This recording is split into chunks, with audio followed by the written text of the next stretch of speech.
Good morning and welcome to this Digi Leaders Week event. As part of Digi Leaders Week, they've kindly asked us to share some information about our Understanding Welsh Places project. So my name is Ellen and I'm the Understanding Welsh Places project lead here at the IWA. This meeting is taking place via Zoom webinars, which means you are anonymous unless you talk in the chat. So please feel free to say hi and network with each other if you'd like to. If you have any questions, please submit them to the Q&A function, and I'll come to them at the end of the presentation because I'll be sharing my screen in a moment and won't be able to see them. The Institute of Welsh Affairs is Wales's leading independent think tank, with a long track record of shaping debates and influencing change in Wales. By bringing together experts from all backgrounds, we conceive ambitious and informed ideas which secure political commitments and in order to improve our democracy, our public services and our economy. We are a membership organisation with members across the country and far further afield. We are funded by our members, the events that we run ourselves, and independent trusts and foundations. If you're interested in finding out more about us, you can visit our website at www.idwa.wales. I'll just take you through a few housekeeping things before we get started. So to begin with, I'll take you through the background information of the project and how the site came about. I will then take you through a how-to run through live on the site. So as we go along, if you have any questions, please do note them in the Q&A function. And after I've run through the site, I'll stay online to take any questions that you may have. This webinar should last about 30 minutes. As this site is user-led, we encourage feedback and engagement, and you can do that by filling out a survey that the IWA team will just post into the chat function for you now. Or you can get in touch with me by emailing me at ellen.jones@iwa.org.uk. So I'm going to share my screen. A second.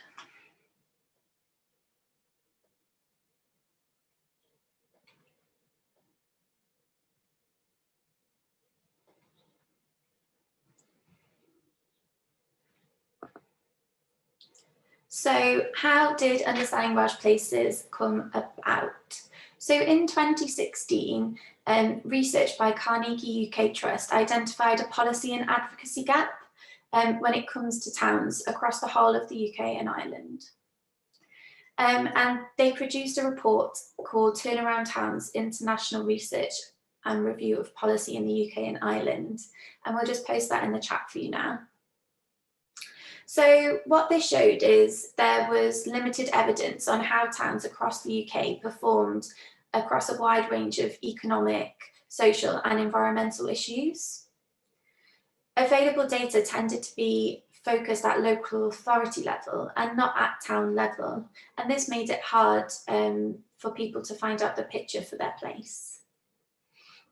As a result of this research, Carnegie came to Wales and they worked with the Wales Council for Voluntary Action, and they produced this report that you can see on the screen now, supporting local people, local places and local people.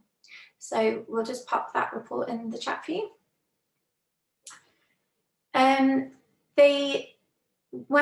They held two roundtable events, one in Llandudno Junction and one in Merthyr Tydfil. And as a result of these roundtable events, this report was published. What it included was some recommendations which related to towns in Wales. And that included that Welsh Government should take the lead in developing a data and evidence base for Welsh towns.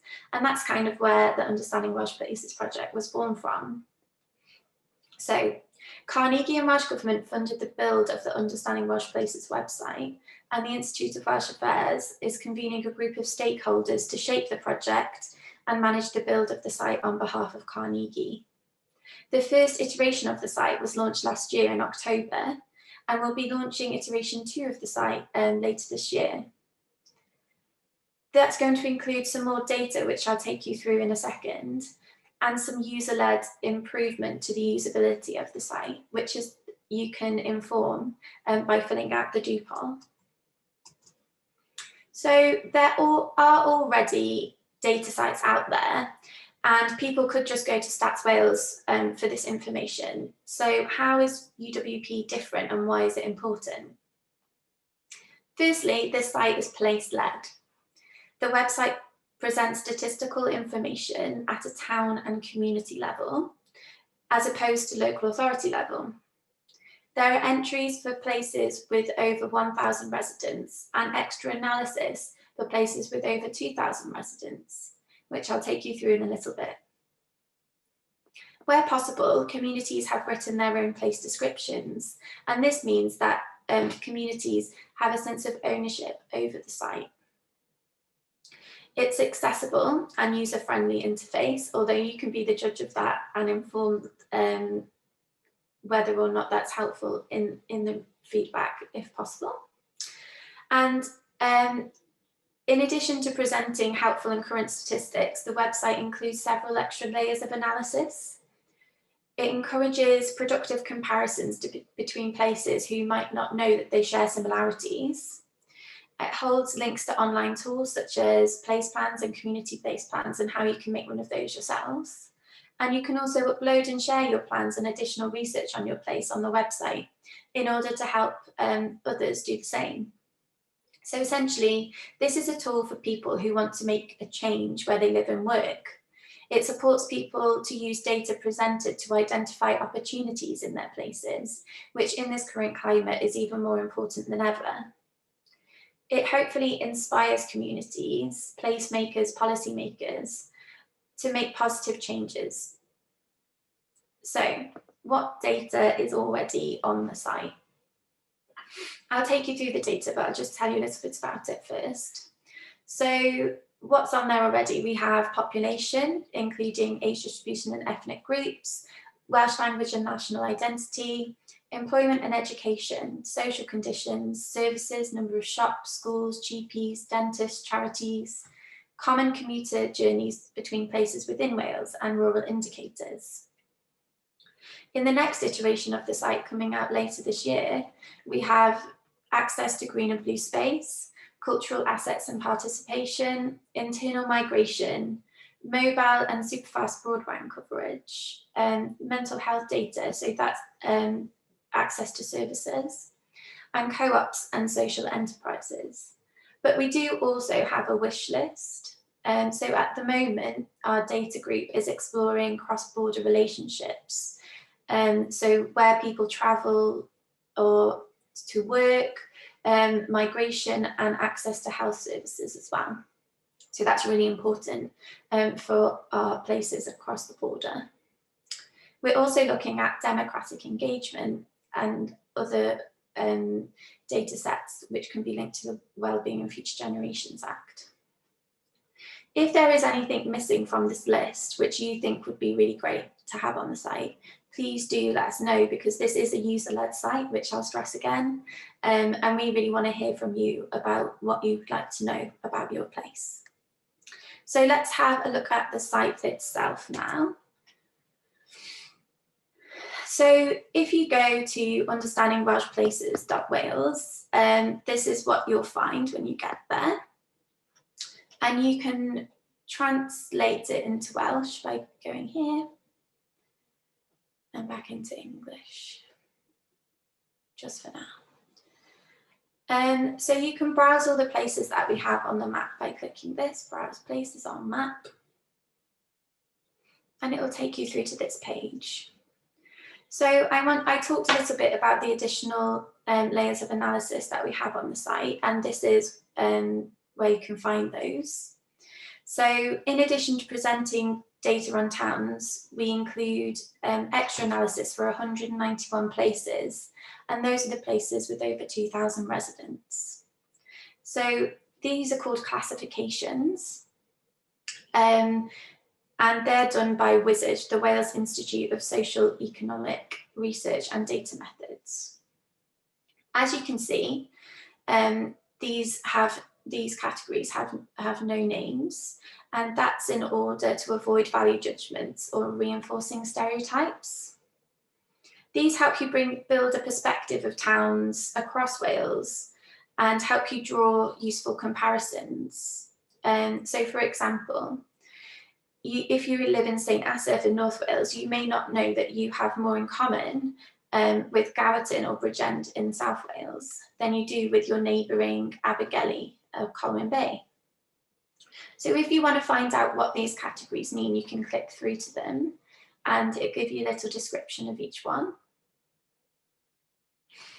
There's one category with only 2 places, and that's Bangor and Aberystwyth. In the methodology, this shows you that this is because there's a medium-sized town and reflects the presence of a university as a major employer. It has higher average people aged 16 to 24, and also has more people with A-levels than average. It also has higher proportions of the population identifying as being Black, Asian, minority ethnic than most of Wales. So when I talked about the helpful comparisons, this is where you can see that. And hopefully this will start conversations between towns with similarities on how they can change the places where they live for the better. We also have this additional layer of analysis, and that's called the interrelationships. This was done by the Centre for Local Economic Strategies and has 11 indicators for each place with over 2,000 residents. And this creates something that we call an interrelationship score. So what that means is, how much does your place rely on other places for public, commercial and social assets? How much do other places rely on your place for those things? And does this make your place independent, interdependent or dependent? This can be a useful tool to compare places. And one of the best areas is in the Welsh Valleys, as there's over 30 towns there. So independent places have a high number of assets in relation to their population. They travel shorter distances to work and have a strong diversity of jobs. Interdependent places have a medium number of assets in relation to their population, an average diversity of jobs, and they travel a mixture of short and long times to work. So the lighter colours, the dependent places, have a low number of assets in relation to their population. They have a reliance on one sector for jobs, and residents travel longer distances to work. So independent places will attract people from neighbouring places, and dependent places are reliant on neighbouring places for things. And that really brings a perspective of that here. So I'll take you through to the list of places on the site. So another key function of the site is the ability to compare data for places. I should say now that this site lists everywhere in Wales with more than 1,000 people based on ONS contiguous built up areas, not by electoral ward. So if you do not see your place, that may be why. There have been instances where the communities have got in touch with our data group, and they'll have a look if we can change the contiguous built-up area of that place to include it on the site. So if your place does not feature here, you can get in touch with me, ellen.jones at iwa.org.uk, and I can chat to you about that. So it's all listed by alphabetical order, and I'm going to go to mould just because it's where I'm from and it's a place that I'm familiar with. And I get to showcase it on this webinar. So you can see the contiguous built-up area of mould here, and that's the dotted line around the outside. If you scroll down, it will show you the place description, which has been written by the place itself, and also show you a bit about the categorization, so category 1, and the interrelationship score. If you scroll down, you just want to know about mould, you can find out information here just by continuing down to see what we've got. But I'll talk you through it as we compare it to a place. So if you, I should say here that if you want to see the data in a different format, we've presented this data hopefully in a user-friendly way. But if you would rather have it in an Excel, that you can download all the data on that place here by clicking this button. So here is where you compare it with other places. So when you come into this, it shows you all the places that are in similar categories or have similar interdependencies. But if there's a different place not on here, you can search it in the bar and it'll come up and you can click on it. But for this, we'll just pick a few different ones. So we're going for Ellen and Chapter here. Save changes. So all the data that we have, the top big button is the place that you're on, so mould, so population, and then the comparisons below. Schools, accessibility, employment and distance to work. A great part of the site is this commuter map. At the moment, this only shows for commuter journeys within Wales, but we're looking on our wish list, as I mentioned earlier, to expand that across the border.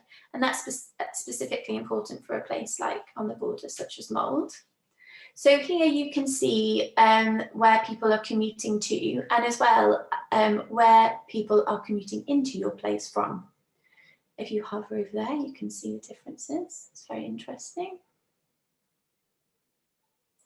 And then it takes you down to this clever interactive scale. So this shows how your place compares to others similar to it on the interdependency score. So this helps you explore the data that makes up the interrelationship score and compare how places on that scale fit between dependent and interdependent. And we have those for lots of things. So employment, and if you hover over it, it'll expand to help you understand. These are all very similar in diversity of jobs. Distance travel to work, we can see that that's quite different for Simon. And the red bar here is the national average for Wales. So as you scroll down, there's also more data below, and that's in radial graphs. So I really love these because they're really helpful tools to map out where the place you're looking at maps out next to the national average. So the blue line is the place at the top of the map, and the red line is the national average for Wales.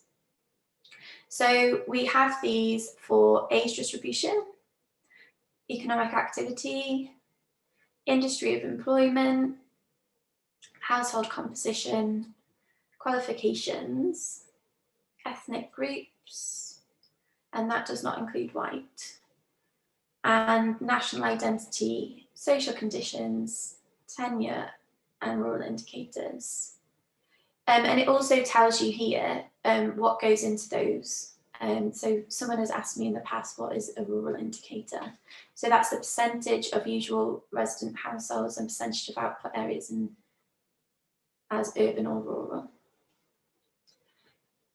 So that's it for the data that we've got on the site for now. But as I did say, we'll be launching the second iteration of the site later this year in November, which will have more data sets on. So because we realise that not every single place in Wales has over 2,000 residents, we have this thing called the neighbourhood maps. So this section of the website shows data at the smallest geographical unit used by the ONS, and that's something called LSOAs, and that's lower super output areas. So there is less data for smaller places, but there's still a good selection of information, and you can find out what is there by having a look down the sidebar with lots of different things. it's also useful for larger places. So if you want to see things at like a borough level in a city, for example, you can have a look at that here. So you can layer over different information. So if we put on, you can see where we have data for that, and then you can zoom in and find out about that. If you click on this button here, it'll tell you where the source is from. That's from a Welsh government website, which link isn't working at the moment. And you can also layer different types of data on top of each other by using these. This part of the site is probably the hardest bit to use, and in the next iteration of the site, we'll be improving this. You can also download the data for this places as well. So I talked a little bit about your plans and research. If you go to the button, your plans and research, you can look at where you may find some resources on making place plans or community-led plans. And we've got all these useful links here to help you do that. And then if your place does have a place plan, you'd be able to upload it here, and other places will be able to see that as well. If you're wondering a bit more about the methodology of the data, you can find that all in About. So there's a methodology page which talks you through everything on the site, and you can probably find the answer to your question here. And we have these frequently asked questions, which are quite helpful, which you may find answers some of your questions, but I can try that in a second as well. And if there is something that you want to know more about, then again, please do feel free to contact me at ellen.jones@iway.org.uk. So I'm just going to stop sharing my screen now and come back to you and see if there's any questions. Just give me a second while I read these.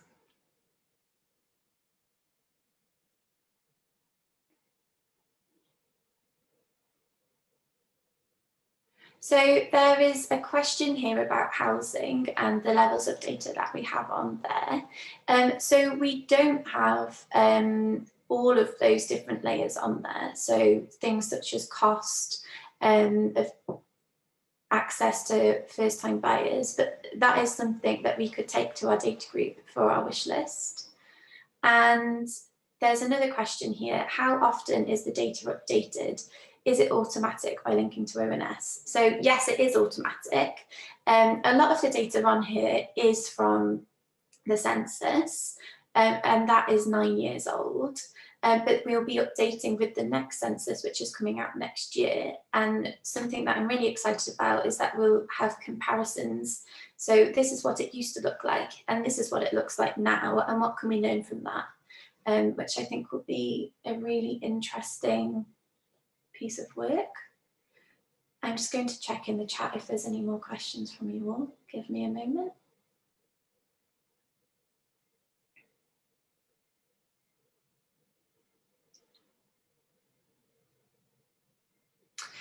Thank you, Graham. This is a really great question, which I've thought about a lot myself.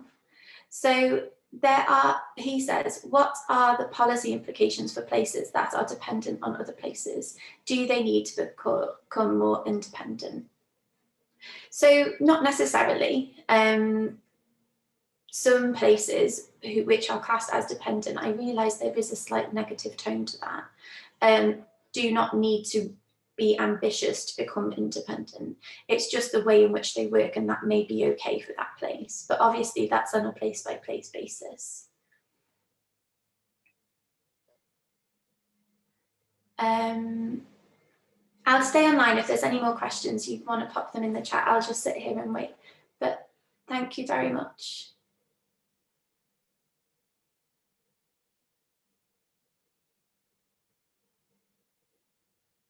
So is there an indicator in relation to determining the sense of place? There isn't at the moment, but we're hoping that with the new data that I talked about, so access to green space, access to services, there may be a well-being indicator that we can draw up, and our data team is looking at that at the moment. So what does it mean to live in that space, and how does that make you feel? That definitely is something that we'd be exploring. So Claire, if you would like to talk about that further, please get in touch with me.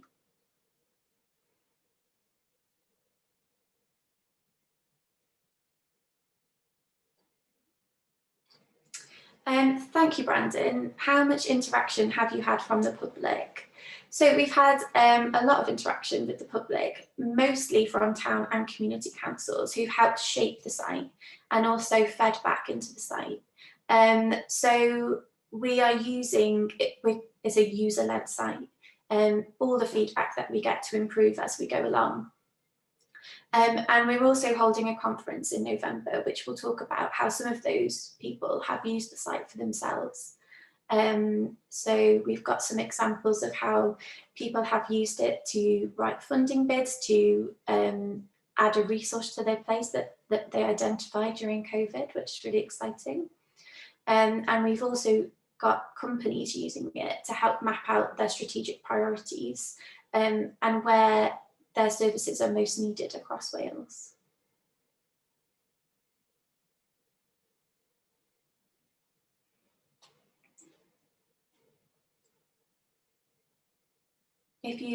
I'll stay here for shortly, so just so you can ask any questions if there's any more.